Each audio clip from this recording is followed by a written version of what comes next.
सभी को सादर नमस्ते जी। मंत्र पाठ करेंगे।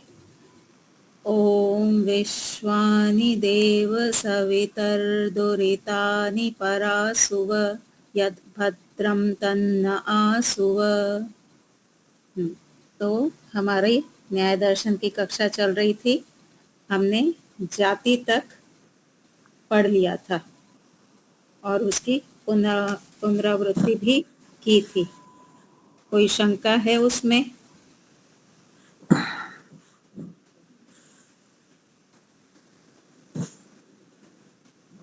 नहीं है तो आगे चले। ठीक है। माता जी आप थी नहीं परसों? आचार्य जी 2 दिन से मेरे घर में नेट नहीं आ रहा था। अच्छा जी ठीक ठीक। चलिए, तो सत्य की खोज पुस्तक खोलिए, पृष्ठ संख्या 120। अगला जो पदार्थ है वो है निग्रह स्थान। गुप्ता जी माइक ऑफ कर लीजिए। हाँ जी। तो देखेंगे निग्रह स्थान परिचय। जब वादी या प्रतिवादी गलत उत्तर देता है या मौन रहता है, कुछ भी उत्तर नहीं दे पाता, तो उसे निग्रह स्थान कहा जाता है। यहाँ पे देखिए, वादी या प्रतिवादी दोनों में से कोई भी निग्रह स्थान की स्थिति में आ सकता है। जरूरी नहीं कि जो गलत है, जिसका पक्ष सही नहीं है, वही निग्रह स्थान में आए। कभी कभी हड़बड़ाहट में या फिर कमजोरी के कारण जिसका पक्ष सही है वो भी निग्रह स्थान की स्थिति में आ सकता है। निग्रह शब्द का शाब्दिक अर्थ है पकड़ लेना। स्थान का अर्थ है स्थिति, यानी कि क्या पकड़ लेना? सामने वाले की गलती को पकड़ लेना कि तुम गलत हो। इस तरह से सामने वाले को पकड़ लेना, ये है निग्रह स्थान। उसकी गलती पकड़ ली गई, यह ऐसी स्थिति है, अर्थात उसकी बात झूठ सिद्ध हो गई। तुम्हारी जो बात है, तुम्हारा जो पक्ष है वो झूठा है, गलत है, तुम निग्रह स्थान की स्थिति में आ गए हो।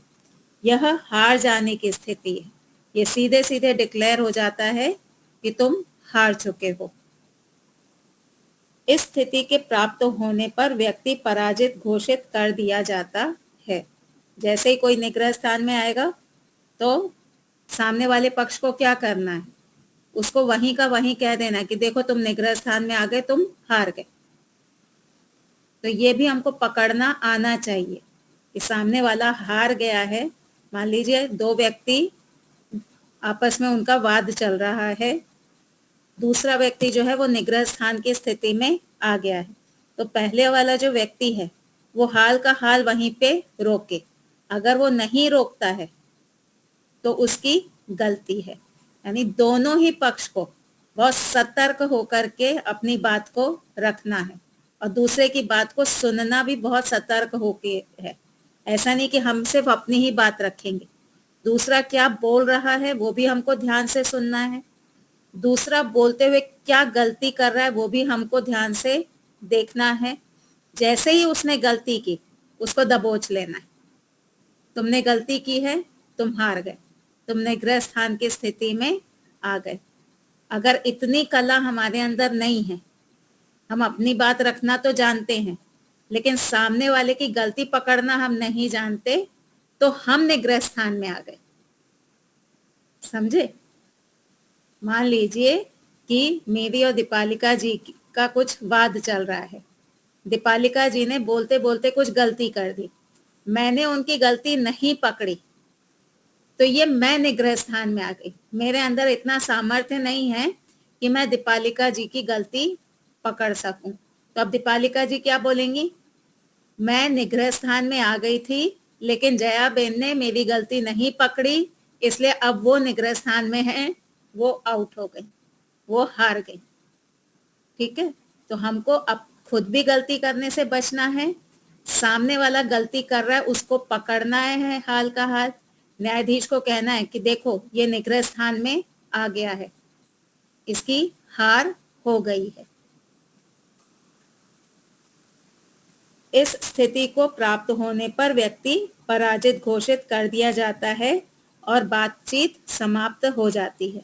यानी यहाँ पे निर्णय निकल आएगा, जो भी निग्रह स्थान में आया उसका पक्ष कैंसिल हो जाएगा और सामने वाले का पक्ष जीत जाएगा, भले वो सही हो या गलत हो। जैसे न्यायालय में होता है ना, जरूरी नहीं कि सत्य की ही जीत हो, जिसके पास ज्यादा एविडेंस होंगे, जो ज्यादा दमदार होगा, वो जीत जाता है। निग्रह स्थान वादी या प्रतिवादी दोनों को प्राप्त हो सकते हैं। यानी जिसका पक्ष सही है वो भी गलत सिद्ध हो सकता है, उसको प्रेजेंटेशन नहीं आता, उसको अपनी बात रखनी नहीं आती, इसलिए वो भी निग्रह स्थान में आ सकता है। दोनों में से कोई भी व्यक्ति उत्तर देते समय जानबूझकर या अनजाने में गलती कर सकता है। जानबूझ के भी हो सकती है ये गलती और अनजाने में भी हो सकती है, इसलिए वह निग्रह स्थान में आ जाता है, अर्थात हार जाता है। निग्रह स्थान अधिकतर प्रतिज्ञा आदि अवयवों के आश्रय से होते हैं। हमने जो पंचावयव पढ़े थे ना, तो उन्हीं में जो अलग अलग अवयव हैं उनके आधार पे निग्रह स्थान होता है।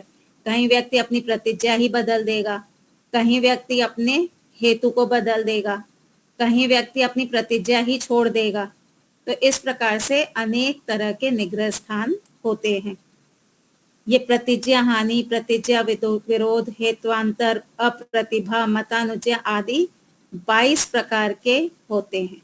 कितने प्रकार के निग्रह स्थान हैं? 22। हम बात करते हुए 22 तरह से हार सकते हैं, गलती कर सकते हैं।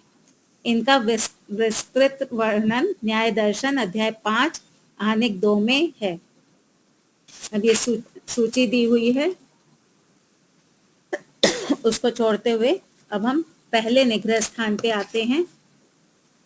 पहला निग्रह स्थान पृष्ठ संख्या 122 पर देखिए।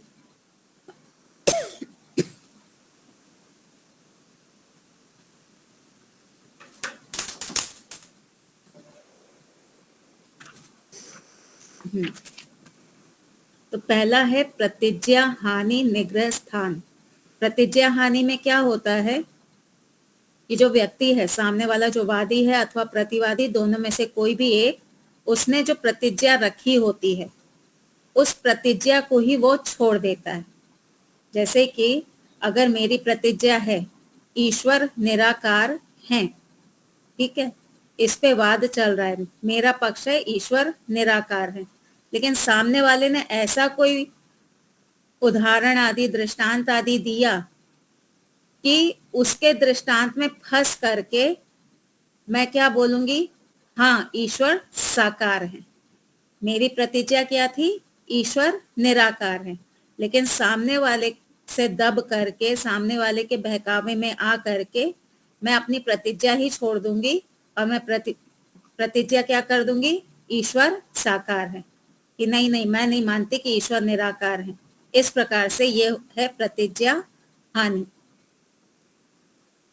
ग्रंथकार द्वारा प्रतिवादी के दृष्टांत के धर्म को अपने दृष्टांत में स्वीकार करके अपनी प्रतिज्ञा को छोड़ देना प्रतिज्ञा हानि निग्रह स्थान है।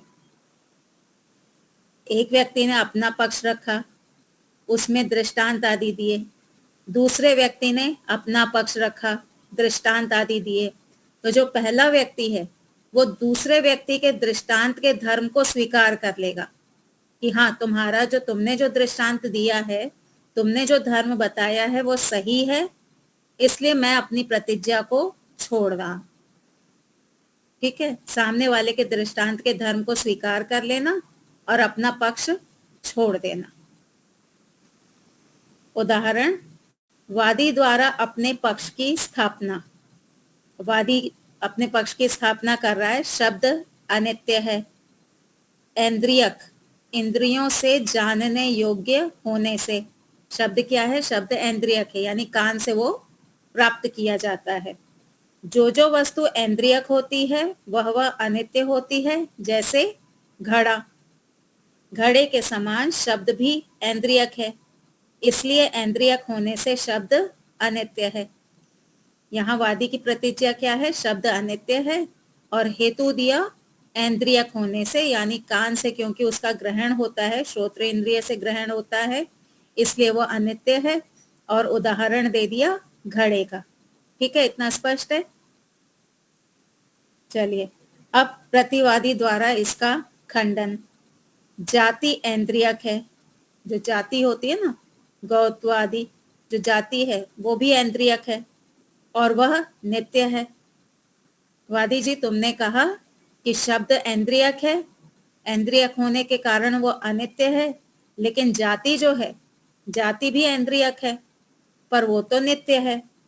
शब्द भी इंद्रियक है, जाति के समान ही शब्द भी इंद्रियक है, तो शब्द को भी जाति के समान नित्य क्यों ना माना जाए? नहीं, जाति इंद्रिय कैसे है? देखिए, जब आप किसी गाय को देखते हैं तो गौत्व जाति भी आप ग्रहण करते हैं ना आंख से। जो गौत्व जाति है, घड़े में जो घड़ापन है वो आप आंख से ही देखते हैं, है ना? घटत्व। हाँ, वो आप आंख से ही देखते हैं, गौत्व आप आंख से ही देखते हैं, इसलिए जाति जो है वो इंद्रियक है। तो जाति इंद्रियक होने के साथ साथ नित्य है। इसी प्रकार से शब्द भी इंद्रियक है, तो इसको नित्य क्यों ना माना जाए? वादी द्वारा इसका उत्तर, अब वादी इसमें फंस गया। यदि जाति इंद्रियक है और नित्य है तो ठीक है, घड़ा भी जाति के समान नित्य हो सकता है। इसने अपनी प्रतिज्ञा छोड़ दी ना। इसने क्या मान लिया? इसकी शुरुआत में क्या था? अनित्यता था इसका कहना, और अब प्रतिवादी के बात में आकर के इसने अपनी प्रतिज्ञा छोड़ दी और इसने क्या कह दिया? घड़ा भी नित्य है क्योंकि वो भी इंद्रियक है। ग्रंथकार द्वारा व्याख्या। जब वादी ने अपने पक्ष की स्थापना की तब प्रतिवादी ने साध्य वस्तु शब्द के धर्म अनित्यता के विपरीत धर्म नित्यता से अपना विरोधी दृष्टांत जाति को प्रस्तुत करके वादी का खंडन कर दिया। वादी का कहना था अनित्यता, प्रतिवादी का कहना था नित्यता। ठीक है, और प्रतिवादी क्या लेकर के आया? जाति को लेकर के आया कि जाति जो है वो इंद्रियक है और वो नित्य है, और इस प्रकार से शब्द भी इंद्रियक है इसलिए वो नित्य है, ये कह के उसने खंडन कर दिया। आई बात समझ में? हाँ, बताते हैं। हाँ, देखिए, वादी किस धर्म को लेके चला था? अनित्यता को लेके चला था। प्रतिवादी नित्यता को लेकर के चला था। हाँ हाँ, वादी प्रतिवादी दोनों अलग अलग होते हैं। मान लीजिए किसी बात पे मेरा और आपका वाद चल रहा है, मैं वादी हो जाऊंगी और आप प्रतिवादी हो जाएंगे, यानी कि मेरा पक्ष आपके पक्ष से विरुद्ध होगा। वादी प्रतिवादी कभी भी एक नहीं होंगे अगर उनका दोनों का पक्ष समान है। आप भी कह रही हैं ईश्वर निराकार है, मैं भी कह रही हूँ ईश्वर निराकार है, तो हमारा तो वाद चलेगा ही नहीं, है ना?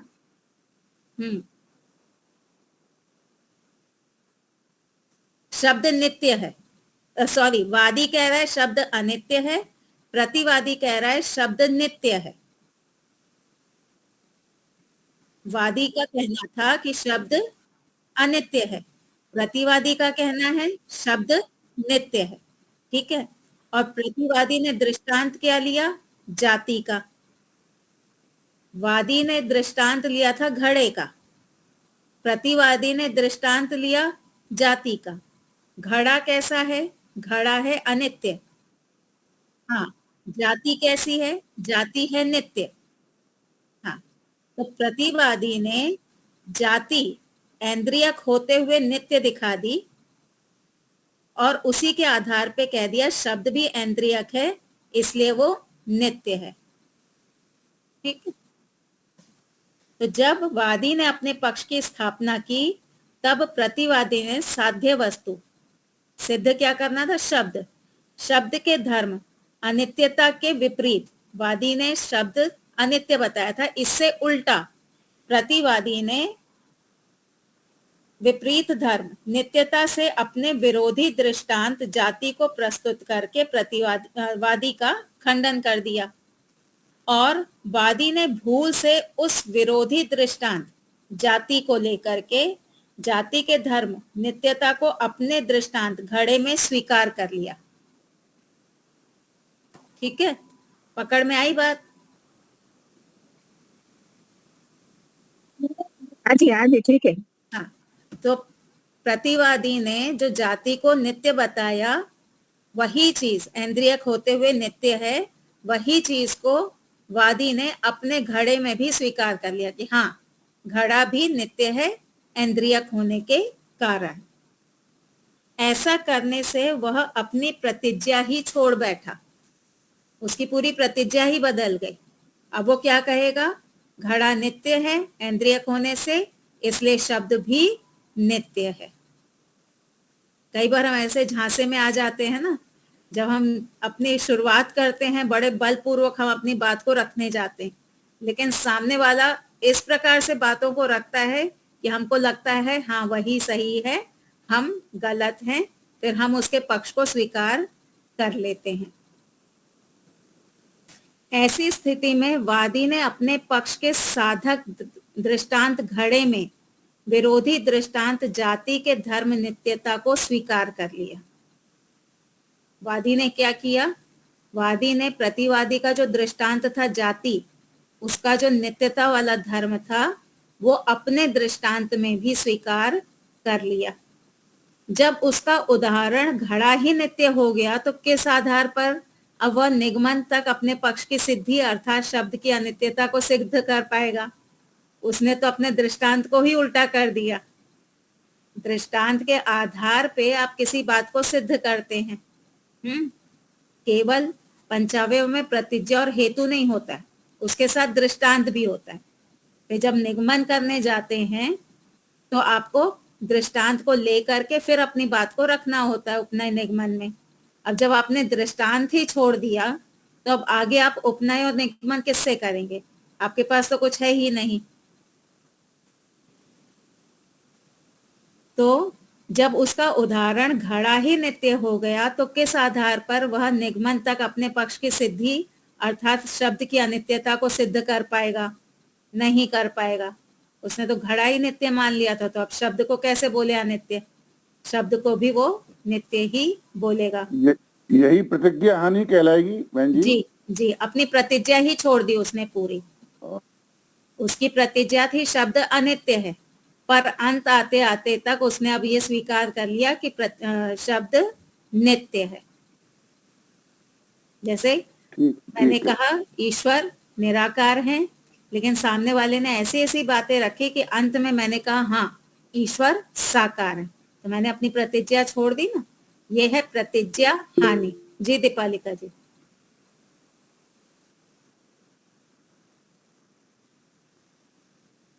भाष्यकार ने, गौतम मुनि जी ने जो समझाया कि इसमें क्या गलती हुई है, ये ग्रंथकार यानी गौतम मुनि जी ने क्या क्या बताया इसके बारे में।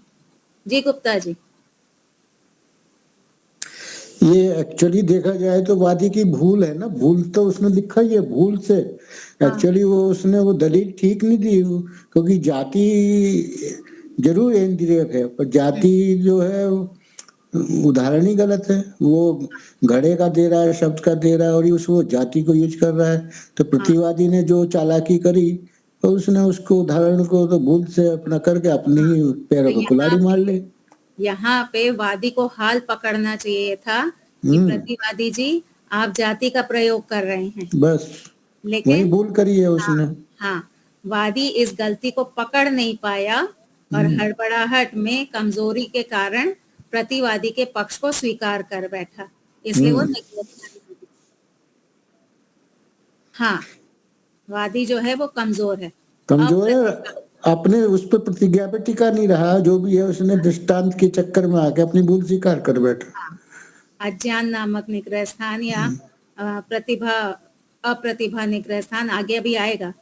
जब आप अपनी बात ठीक से नहीं रख पाते हैं, आप सामने वाले की गलती को नहीं पकड़ पाते हैं, तो आप निग्रह स्थान में आ जाते हैं। और इसमें निश्चित रूप से प्रतिवादी ने तो छल का ही उपयोग करा।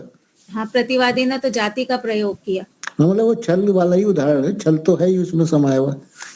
न्याय की भाषा में कहेंगे जाति का प्रयोग किया। हाँ जी, हाँ जी। ठीक है, चलें आगे।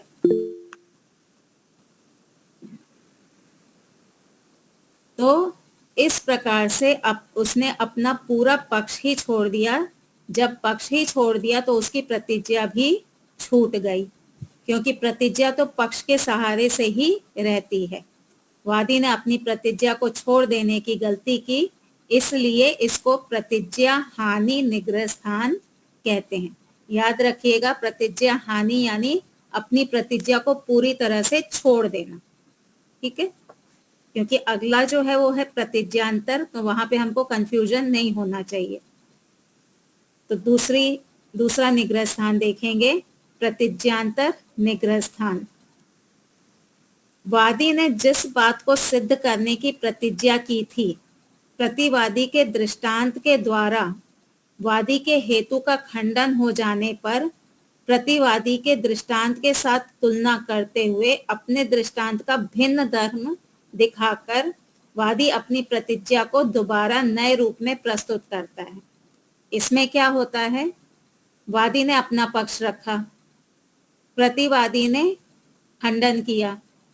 अब वादी क्या करेगा, वादी अपनी प्रतिज्ञा को बदलेगा। अपनी बात को सिद्ध करने के लिए अब वो प्रतिज्ञा को ही बदल देगा, वो प्रतिज्ञा को छोड़ेगा नहीं। प्रतिज्ञांतर यानी प्रतिज्ञा को बदल देना। आगे जब उदाहरण आएगा तो और स्पष्ट होगा। इसको प्रतिज्ञांतर निग्रह स्थान कहते हैं। उदाहरण, वादी द्वारा अपने पक्ष की स्थापना। शब्द अनित्य है, ऐन्द्रियक इंद्रियों से जानने योग्य होने से। जो वस्तु ऐन्द्रियक होती है वह अनित्य होती है, जैसे घड़ा। घड़े के समान शब्द भी ऐन्द्रियक है, इसलिए ऐन्द्रियक होने से शब्द अनित्य है। ये तो स्पष्ट है। प्रतिवादी द्वारा इसका खंडन। जाति ऐन्द्रियक है और वह नित्य है, शब्द भी ऐन्द्रियक है, तो शब्द भी जाति के समान नित्य है, वह अनित्य कैसे हो सकता है। शब्द जो है वो भी ऐन्द्रियक है, जाति भी ऐन्द्रियक है। जाति ऐन्द्रियक होने से नित्य है, तो शब्द भी ऐन्द्रियक होने से नित्य होना चाहिए। वादी का उत्तर। अब वादी एक नया पक्ष लेकर के आएगा, नए पक्ष के साथ। ऐन्द्रियक होते हुए जाति तो सर्वव्यापक है। ठीक है, जाति जो है वो ऐन्द्रियक है, लेकिन जाति कैसी है, सर्वव्यापक है। गाय कहीं भी आपको देखेगी दुनिया में, उसमें गौत्व आपको दिखेगा ही। गौत्व की कोई सीमा नहीं है ना कि भारत में ही सिर्फ गौत्व हो, अमेरिका में ना हो। तो जाति जो होती है वो सर्वव्यापक होती है। तो जाति ऐन्द्रियक तो है, वादी कहेगा ठीक है जाति ऐन्द्रियक है, लेकिन जाति कैसी है, जाति सर्वव्यापक है। जबकि ऐन्द्रियक होते हुए घड़ा सर्वव्यापक नहीं है। घड़ा तो एक देशी है, वो सर्वव्यापक। घड़ा तो एक ही स्थान पे होता है ना, घड़ा तो एक ही स्थान पे होता है ना, या पूरे में फैला हुआ है। जबकि ऐन्द्रियक होते घड़ा सर्वव्यापक नहीं है। प्रतिवादी ने क्या कहा, प्रतिवादी ने कहा देखो जाति जो है ऐन्द्रियक है और नित्य है, इसीलिए शब्द भी ऐन्द्रियक होते हुए नित्य है। तो अब वादी क्या बोलेगा, ठीक है जाति जो है वो ऐन्द्रियक है, लेकिन जाति सर्वव्यापक है, परंतु घड़ा ऐन्द्रियक होते हुए भी एक देशी है, सर्वव्यापक नहीं है, बल्कि एक देशी है। और घड़े के समान शब्द भी एक देशी है। अब उसने नई बात उठाई ना शब्द के साथ में। पहले कहा ऐन्द्रियक, अब कहा एक देशी। पहले उसकी प्रतिज्ञा क्या थी, शब्द ऐन्द्रियक है, शब्द अनित्य है हेतु ऐन्द्रियक होने से। अब वो नई बात लेके आ रहा है, शब्द अनित्य है, ऐन्द्रियक एक देशी होने से। नई बात उसको ऐड करनी पड़ी यहाँ पर। हाँ, एक देशी है। मैंने कहा दीपालिका, ठीक है। अब ये एक ही स्थान पे ही सुनाई दे रहा है ना, या सब जगह सुनाई दे रहा है?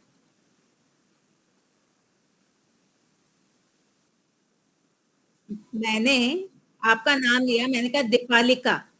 अब ये दीपालिका पूरे ब्रह्मांड में गूंज रहा है कि खाली यहीं तक है? हाँ, तो एक देशी हो गया ना शब्द। अगर सर्वव्यापक होता तो हम सबकी बातें सब लोग सुनते। जो कान में कानाफूसी करते हैं वो भी नहीं कर पाते।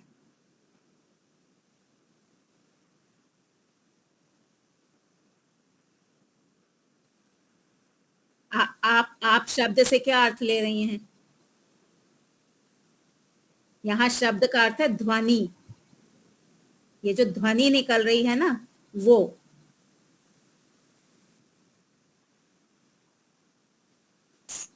जब हम बोलते हैं, मैं अभी आपसे बात कर रही हूं, क्या बाहर कमरे वाले ये बात सुन पा रहे हैं? नहीं सुन पा रहे ना। अगर सर्वव्यापक होता तो वो भी सुन पाते कि नहीं?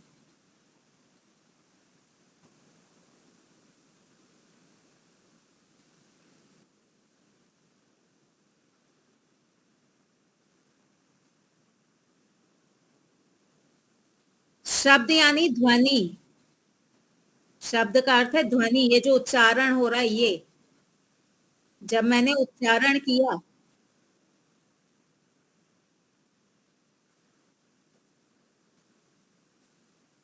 मैंने जब दीपालिका कहा, ये जो मेरे मुंह से शब्द निकला दीपालिका, ये क्या पूरे ब्रह्मांड में फैल गया?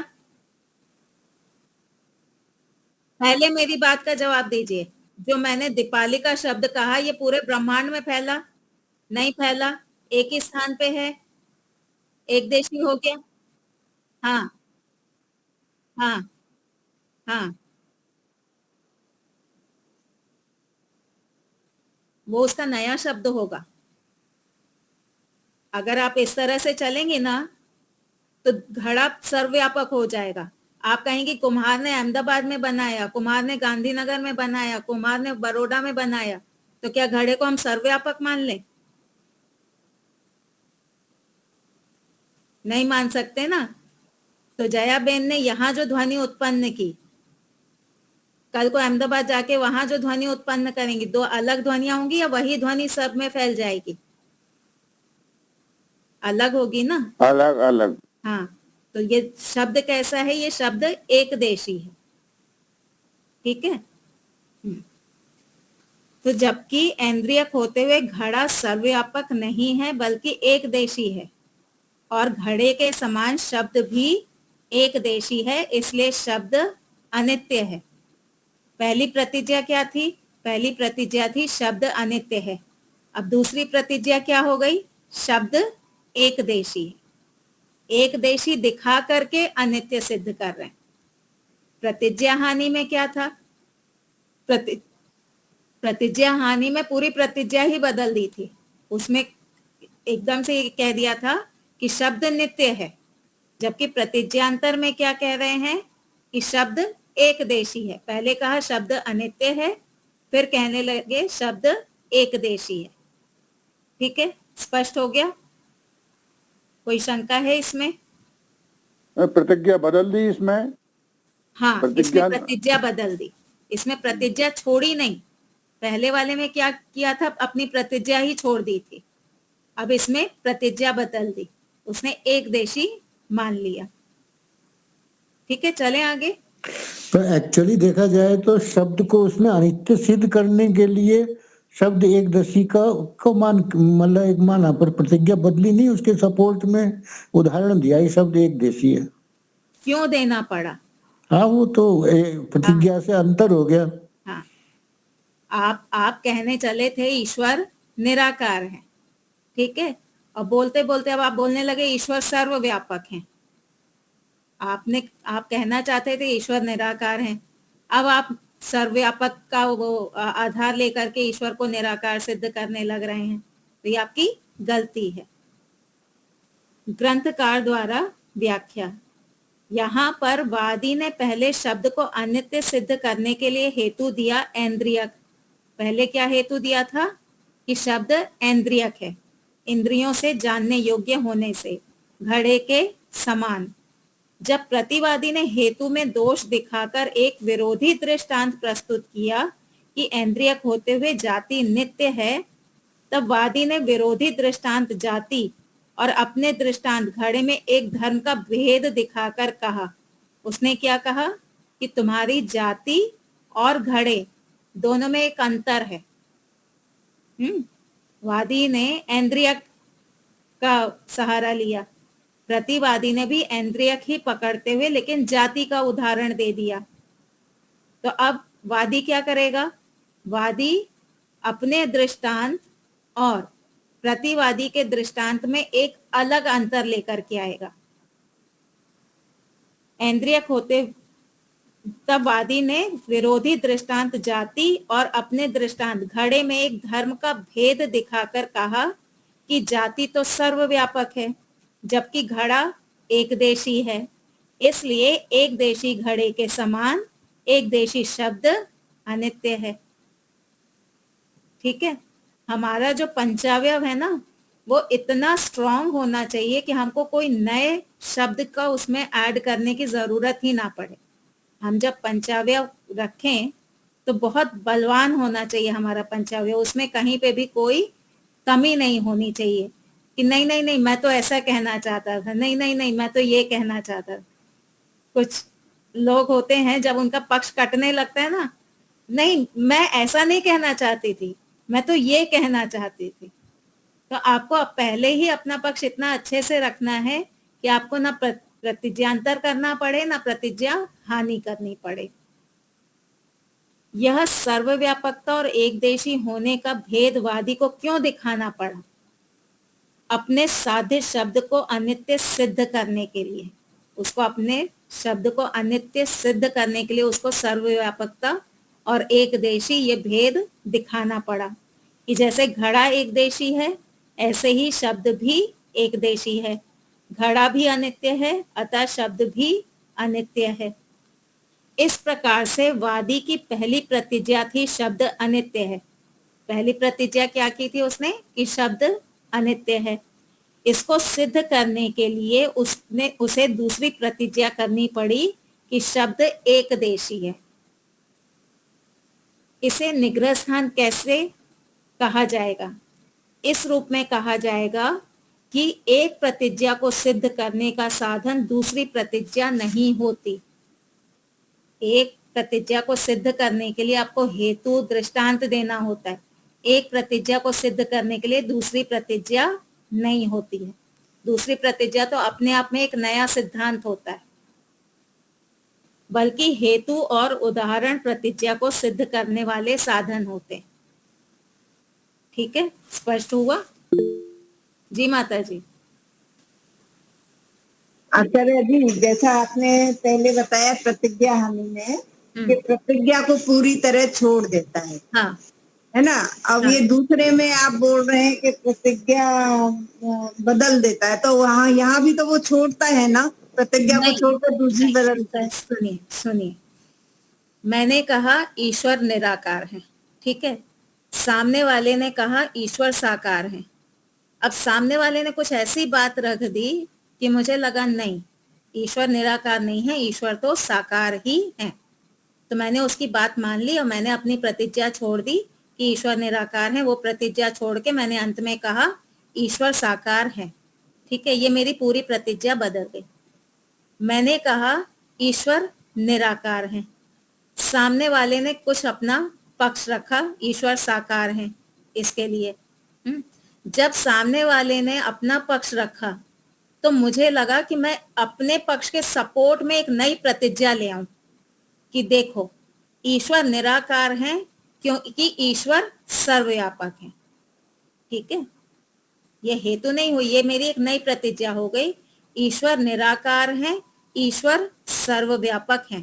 तो यहाँ मेरी प्रतिज्ञा बदल गई, मैंने निराकार को नहीं छोड़ा।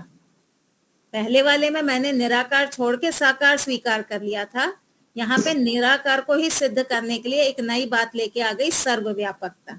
यानी वो अपनी पहली प्रतिज्ञा को हाँ, अपनी बात को बनाए तो रखने पकड़ के के लिए रखेगा। हाँ साथ में दूसरी साथ में दूसरी प्रतिज्ञा ले आएगा। ठीक है, यह है प्रतिज्ञांतर।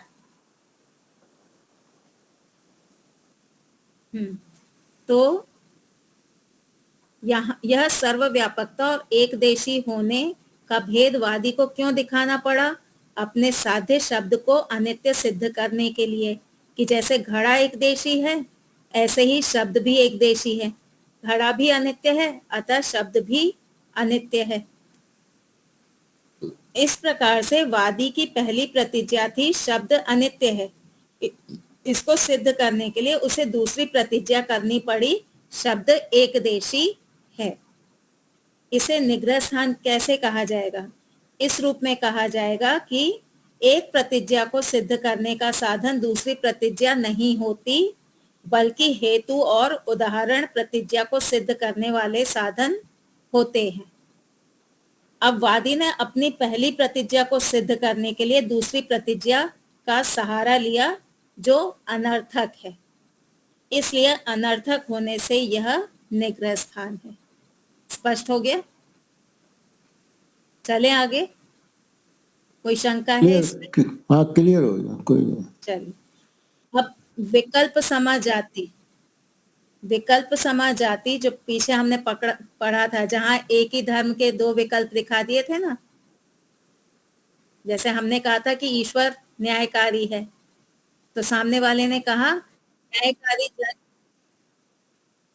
हाँ, आपने वो नहीं पढ़ा ना?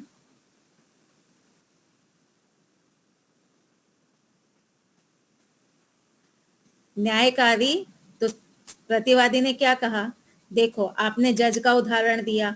न्यायकारी वाली वस्तु एकदेशी भी होती है, न्यायकारी वाली वस्तु सर्वव्यापक भी होती है, तो धर्मों का विकल्प दिखाया था।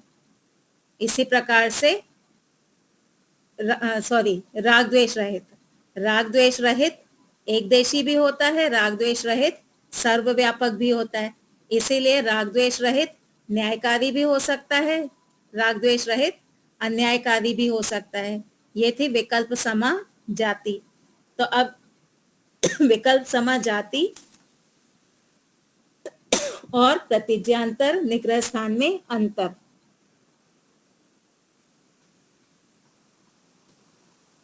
विकल्प समा जाति में वादी का हेतु ठीक है, परंतु प्रतिवादी ने वादी द्वारा प्रस्तुत उदाहरण के अतिरिक्त एक और उदाहरण प्रस्तुत करके दोनों उदाहरणों में विकल्प धर्म विकल्प दिखाया है।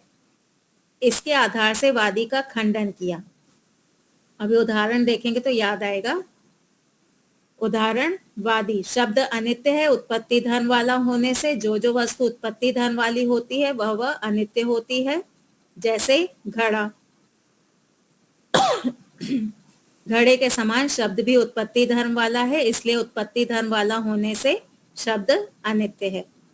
ये विकल्प समा जाति का भी चल रहा है। प्रतिवादी, उत्पत्ति धर्म वाली वस्तुओं में धर्मों का विकल्प देखा जाता है। जो उत्पत्ति वाली वस्तुएं हैं उनमें धर्मों का विकल्प देखा जाता है, अर्थात ऐसी वस्तुएं दोनों प्रकार की होती हैं। जैसे उत्पत्ति धर्म वाली कुछ वस्तुएं स्पर्श गुण वाली होती हैं, जैसे घड़ा, और कुछ अस्पर्श वाली होती हैं, जैसे सुख दुख। आपने कहा कि उत्पत्ति धर्म वाला होने से शब्द अनित्य है, लेकिन उत्पत्ति धर्म वाली जो वस्तुएं होती हैं कुछ स्पर्श वाली होती हैं, कुछ बिना स्पर्श वाली होती हैं। इसी प्रकार से उत्पत्ति धर्म वाली कुछ वस्तुएं अनित्य होती हैं, जैसे घड़ा आदि, और कुछ वस्तुएं नित्य होती हैं, जैसे प्रध्वंस स्वभाव आदि। याद आया कुछ? विकल्प समा जाति।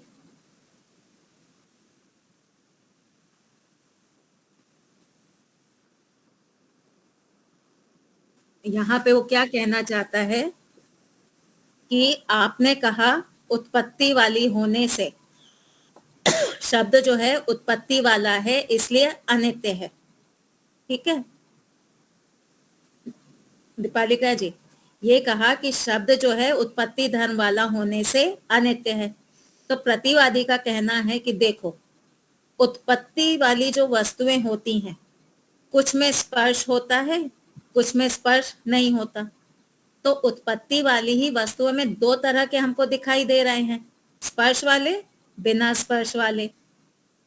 तो इसी प्रकार से उत्पत्ति वाली कुछ वस्तुएं नित्य होती हैं, कुछ वस्तुएं अनित्य होती हैं।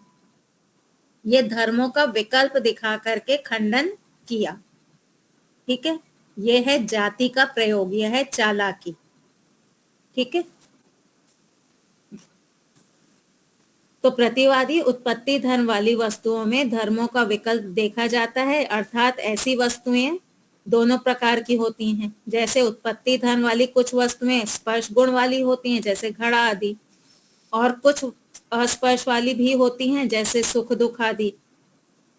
इसी प्रकार से उत्पत्ति धर्म वाली कुछ वस्तुएं अनित्य होती हैं, जैसे घड़ा आदि, और कुछ वस्तुएं नित्य होती हैं, जैसे प्रध्वंस अभाव आदि। अतः शब्द भी उत्पत्ति धर्म वाला होते हुए प्रध्वंस अभाव के समान नित्य ही है। ठीक है, प्रतिज्ञांतर निग्रह स्थान में वादी का हेतु गलत है। यहाँ प्रतिवादी ने हेतु का अनेकांतिकत्व दिखाकर अपना उदाहरण प्रस्तुत करके वादी का खंडन किया है।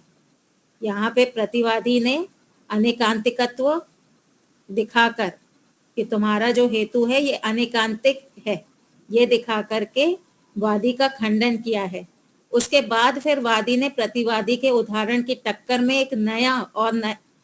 एक और नया उदाहरण देकर धर्म विकल्प दिखाया है। यहाँ वादी ने भी तो धर्म विकल्प ही दिखाया। यहाँ पे वादी ने क्या किया, प्रतिज्ञांतर निग्रह स्थान जो था, इसमें वादी ने भी तो यही कहा कि देखो, ऐन्द्रियक धर्म वाली वस्तुएं एकदेशी भी हैं और सर्वव्यापक भी हैं। जैसे वहां कहा था ना कि उत्पत्ति वाली वस्तु में स्पर्श भी है और अस्पर्श वाली भी है, वैसे यहाँ वादी ने कहा ऐन्द्रियक वस्तु एकदेशी भी है और सर्वव्यापक भी है। तो ये कुछ कुछ विकल्प समझ ऐसा ही दिख रहा है। यहाँ प्रतिवादी ने हेतु का अनेकांतिकत्व दिखाकर अपना उदाहरण प्रस्तुत करके वादी का खंडन किया, जाति लेकर के। उसके बाद फिर वादी ने प्रतिवादी के उदाहरण की टक्कर में एक और नया उदाहरण देकर धर्म विकल्प दिखाया। उदाहरण, वादी, शब्द अनित्य है, ऐन्द्रियक, इंद्रियों को से जानने योग्य होने से जो वस्तु ऐन्द्रियक होती है वह अनित्य होती है, जैसे घड़ा। प्रतिवादी, जाति ऐन्द्रियक है और वह नित्य है, शब्द भी ऐन्द्रियक है तो शब्द भी जाति के समान नित्य है, वह अनित्य कैसे हो सकता है। तो वादी ने क्या कहा, नया पक्ष लेकर के, ऐन्द्रियक होते हुए जाति तो सर्वव्यापक है, जबकि ऐन्द्रियक होते हुए घड़ा सर्वव्यापक नहीं है बल्कि एकदेशी है, और घड़े के समान शब्द भी एकदेशी है, इसलिए शब्द अनित्य है। ठीक है, समझ में आया।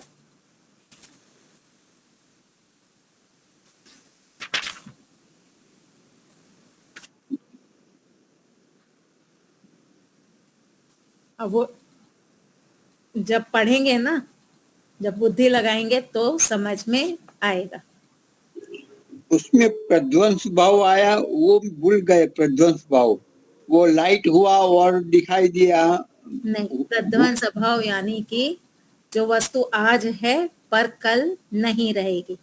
बनने के बाद वस्तु के बिगड़ने पे जो वस्तु का अभाव हो जाता है वो होता है प्रध्वंस अभाव। ठीक है, आपके परदादा थे कि नहीं थे? थे। आज उनका क्या है? प्रध्वंस अभाव, यानी अब उनका शरीर नहीं है। पहले थे, आज नहीं है। अब ये जो प्रध्वंस अभाव है, या कोई काल ऐसा आएगा जब वो दादा वापस उसी रूप में आ जाएंगे? नहीं आएगा। तो यहाँ जातिवादी क्या कह रहा है कि देखो, प्रध्वंस अभाव उत्पन्न हो रहा है। दादाजी की मृत्यु मान लीजिए 1 जनवरी 2024 को हुई। तो 1 जनवरी 2024 को ये प्रध्वंस अभाव उत्पन्न हुआ, उसके पहले तो था नहीं। तो ये प्रध्वंस अभाव उत्पन्न हुआ, अब ये सदा रहेगा, किसी भी काल में किसी भी सृष्टि में वो दादाजी उस रूप में वापस आने वाले नहीं हैं। तो ये अभाव तो उत्पन्न हुआ और नित्य है, तो इसी प्रकार से शब्द भी उत्पन्न हुआ, नित्य रहेगा। तो यहाँ पे हमको ये कहना है कि किसी सत्तात्मक वस्तु का उदाहरण लेके आओ जो उत्पन्न हुआ हो और नित्य रहा हो। ऐसा तो आपको दृष्टांत मिलेगा नहीं। अभाव क्या है? अभाव तो असत्तात्मक है। असत्तात्मक वस्तु की बात मत करो, सत्तात्मक वस्तु की बात करो जो उत्पन्न होती हो और नष्ट होती हो, नित्य होती हो। तो ऐसी वस्तु आपको मिलने वाली नहीं। ठीक है, तो इसको पढ़िएगा तो इसमें अंतर क्या हुआ? दोनों विकल्प समझ जाती है, प्रतिज्ञांतर निग्रह स्थान में अंतर क्या हुआ? दोनों ने अलग अलग उससे ही प्रूव करा। विकल्प समझ जाती में, विकल्प समाजाति में उसने सेकंड स्टेप पे ही टोक दिया था। विकल्प समाजाति में क्या किया था? सेकंड स्टेप पे ही टोक दिया था, जबकि यहाँ पे तीसरे स्टेप में वादी ने जाकर के टोका है। जब प्रतिवादी ने अनेकांतिकत्व दिखा दिया, तब इसने तीसरे स्टेप में जाकर के विकल्प दिखाया, और विकल्प दिखाते हुए अपना एक नया पक्ष लेकर के आ गया। विकल्प समा में क्या था? मैंने अपनी बात रखी, आपने विकल्प समा जाति का प्रयोग करके मेरा खंडन कर दिया। प्रतिज्ञांतर निग्रह स्थान में क्या था? मैंने अपनी बात रखी, आपने मेरे हेतु को अनेकांतिकत्व दिखा करके आपने एक दूसरा पक्ष रख दिया। अब मैंने आपके पक्ष में विकल्प दिखा करके अपना एक पक्ष प्रस्तुत कर दिया। आई बात समझ में? प्रतिज्ञा को फिर से प्रूव करा, जो प्रतिज्ञा थी। हाँ, वहां पे सेकेंड स्टेप में ही विकल्प दिखा दिया था। यहाँ अपने आप को सही सिद्ध करने के लिए तीसरे स्टेप में विकल्प दिखाया कि तुमने जो दृष्टांत दिया उसमें विकल्प है। ठीक है सर। ठीक है, तो इसको पढ़िएगा, रिवाइज करिएगा, फिर अब हम शुक्रवार को मिलेंगे तो इसको आगे चलाएंगे। यहाँ विराम देते हैं महेंद्र भाई। चलिए, शांति। शांति शांति शांति। सबको सादर नमस्ते। शुक्रवार को मिलेंगे। सबको धन्यवाद। सभी को सारे नमस्ते।